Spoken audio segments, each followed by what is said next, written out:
நம்மளோட பிஹேவியரை ஒரு free buffet வச்சு சொல்லிட முடியும். காலையிலேருந்தே வயிறை நல்லா காய போட்டு வச்சிருப்போம். ஒரு சில பேர் நண்பர்கள்ட்ட சொல்லுவோம், ஒரு சில பேர் உணவு பற்றாக்குறை வந்துருன்னு அதையும் சொல்ல மாட்டோம். எல்லாரும் வாங்கடா, நம்ம ஊருக்கார போய் ஹோட்டல் வச்சிருக்கேன், அங்க என்ன வெட்டி போச்சு. ஆனா அந்த பஃபேல ஒரே ஒரு ரூல், 50 பேருக்கு சமைச்சிருக்கு, 10 பேரா போய் சாப்பிடுங்க. Self serving, self disposal. எல்லாம் வயிறு நிறைய இல்ல, அது நிறைஞ்சதை விட அதிகமாவே சாப்பிடுவோம்.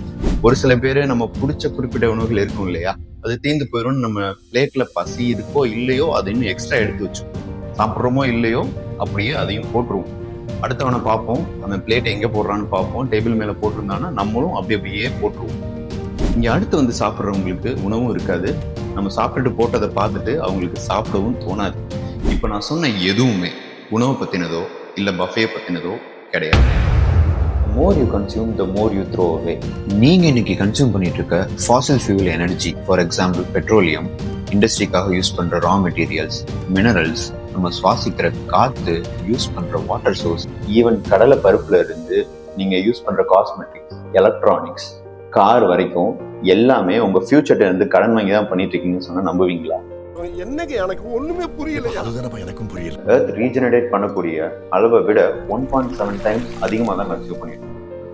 நமக்கு எல்லாமே ஈஸியா கிடைச்சிட்டாலும், ஈஸியா கிடைக்கிற மாதிரி நீங்க கஷ்டப்பட்டு உழைச்சி உங்க குழந்தைங்கள்ட்ட கொடுத்துட்டாலும், அவங்க கிட்ட இல்லாத மிஸ் பண்ற ஏதோ ஒரு விஷயத்தை தான் அவங்க தேடி ஓட கொடுக்குற. ட்ரீம் ஹவுஸ், இன்வெஸ்ட்மெண்ட், அந்தஸ்து, இது எல்லாமே உங்க குழந்தைங்க கேட்க போறதே இல்லை. அவங்க உங்ககிட்ட கேட்க போறதெல்லாம் அவங்க மிஸ் பண்ற நீங்க கன்சியூம் பண்ண எல்லாத்தையும், கடனா வாங்கின எல்லாத்தையும் திரும்ப கொடுங்கன்னு தான் கேட்க போறாங்க. ஆமா, உங்களோட பதில் என்னன்னு சொல்லவா?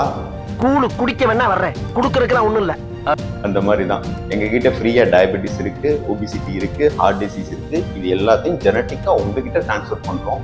கொடுக்கறதுக்கு வேற ஒன்றும் இல்லைன்னு சொல்லிட்டு அதிகபட்சம் பப்ளிக் டிரான்ஸ்போர்ட்டே யூஸ் பண்ணாம, நான் என்னோட ஒரு ஆள் பயன்பாட்டுக்காக நான் பக்கத்துல போனாலும் கார் யூஸ் பண்ணதுனாலையும், பக்கத்து தெருவில் ஒரு சின்ன வேலைனாலும் நான் ஸ்கூட்டியில போனதுனாலையும் தான் ஏர் பொல்யூஷனால இன்னைக்கு நம்ம தலைநகரம் கிடக்குன்னு சொல்லுங்க. அப்பா உனக்காக கஷ்டப்பட்டு உழைச்சு லோடா மணலை கடத்தி, மணலை அள்ளி கட்டின ட்ரீம் ஹவுஸ் நல்ல ஏரியில, நீங்கள நல்ல ஏரியால கட்டினதுனால தான் இன்னைக்கு மழை தண்ணி நம்ம வீட்டு வாசலுக்குள்ள வந்து நிற்குதுன்னு சொல்லுங்க. மைண்ட் வாய்ஸ் நினைச்சு கொஞ்சம் சத்தமா சொல்லிட்டோம். மாஸ் ப்ரொடக்ஷனுக்காகவும் இண்டஸ்ட்ரிக்காகவும் கஷ்டப்பட்டு உழைச்சு என்னதான் பண்ணாலும், மாஸ் ப்ரொடக்ஷன்ல இருந்து வர்ற கழிவுகள் நம்ம ஆறுகள்லையும் நம்ம கடல்லையும் கலக்கிறதுனால தான் அது எல்லாமே கம்ப்ளீட்டா பொல்யூஷன் கிடைக்குங்கிறத சொல்லுங்க. நான் இப்ப சொன்ன இந்த இண்டஸ்ட்ரியலைசேஷன், அர்பனைசேஷன்னால பல 100 வருஷங்களா கொஞ்சம் கொஞ்சமா உருவான அந்த பியூட்டிஃபுல்லான பயோடைவர்சிட்டி ஒரே மாசம் 2 மாசத்துல கம்ப்ளீட்டா அந்த காடுகளை அழிச்சதுனாலையும், மலைகள் எல்லாத்தையும் குறைஞ்சு எல்லாத்தையும் கட்டினதுனாலையும். மரம் நடுறதை பற்றி, குளோபல் வார்மிங் பற்றிலாம் கொஞ்சம் படங்களில் சொல்லுங்கள் சார். சார், மரம் நடுறதை பற்றிலாம் கொஞ்சம் சொல்லுங்கள் சார். இந்த ஸ்டைலில் தான் பேசுவார். நிறைய பேருக்கு மரத்தை பற்றியே தெரியல சார் சொன்னார். பாலினேஷன், மகரந்த சேர்க்கை, ஒரு சிம்பிள் சயின்ஸ்.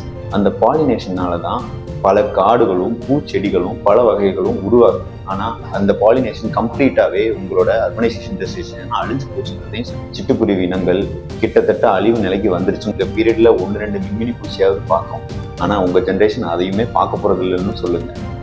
ஃபுட் கிரேவிங்ஸ்க்கும் ரைட் டயட்டுக்கும் வித்தியாசம் தெரியாம எப்ப பார்த்தாலும் சோறு சோறு சோறு, என்னோட சாய்ஸ்னு நீங்க இன்னைக்கு அதிகமா கன்சியூம் பண்ண மீட், பீஃப், சிக்கன், இது எல்லாமே மூலப்பொருளா அமைகிற animal farming, mass animal slaughter, இதனால உருவாக்குற கிரீன் ஹவுஸ் கேஸ் எமிஷனால தான் கிளைமேட் கிரைசிஸ் வருது. அதனால தான் இயல்பை விட மழை அதிகமா பெய்யுது, குளிர் அடிச்சாலும் அதிகமா அடிக்குது, வெயில் அடிச்சாலும் அதிகமா அடிக்குதுன்னு சொல்லுது. இப்போ நான் சொன்ன எல்லாமே ஒரு 100ல் 10% தான் நம்ம அதிகமாக கன்சியூம் பண்ணுறதை பற்றி சொல்லியிருக்கேன். மீதி இப்போ உங்கள் பிள்ளைங்கள்ட்ட கேளுங்க, இப்போ நான் கஷ்டப்பட்டு சம்பாதிச்சிருக்க இது எல்லாம் வேணுமா, இல்லை நான் கன்சியூம் பண்ணி உங்ககிட்ட கடன் வாங்கி யூஸ் பண்ண இது எல்லாம் வேணுமான்னு கேளுங்க. அவங்களே முடிவு பண்ணிப்பாங்க. இங்க என்னடான்னா இருக்கிற பணக்காரனையும் பிச்சைக்காரன் ஆக்கிறதுக்கு திட்டம் திட்டுறாங்களா? அதுக்கு பேர் என்னடான்னா சரிசமானமா வாழ்றதான் புரியாத பயலுக்கு. ஒரு தனி மனுஷனோட வளர்ச்சி, தொழில் வளர்ச்சி, டெக்னாலஜிக்கல் அட்வான்ஸ்மெண்ட், இண்டஸ்ட்ரியலைசேஷன், இது எல்லாமே ஒரு நாட்டோட வளர்ச்சிக்கு தேவைதான். ஆனால் அது எதுவுமே நம்மளோட சுற்றுச்சூழல், பயோடைவர்சிட்டியை அஃபெக்ட் பண்ணாத வரைக்கும் தான். ஓவராக கன்சியூம் பண்ணிட்டு இருக்க எல்லாமே ஃபியூச்சர்லேருந்து வாங்கி பண்ணுறோமோ, ஃபியூச்சரில் அது என்னைக்கோ ஸ்டாப் ஆக போகுதுன்னு தான் அர்த்தம். அப்படி ஸ்டாப் ஆயிடுச்சுன்னா it is a state of war. அதுக்கு யாருமே இங்கே ரெடி இல்லைங்க. தயவு செஞ்சு இன்னைக்கே மாறுங்க. கொஞ்சமாவது ஃபியூச்சருக்கு விட்டு வைங்க.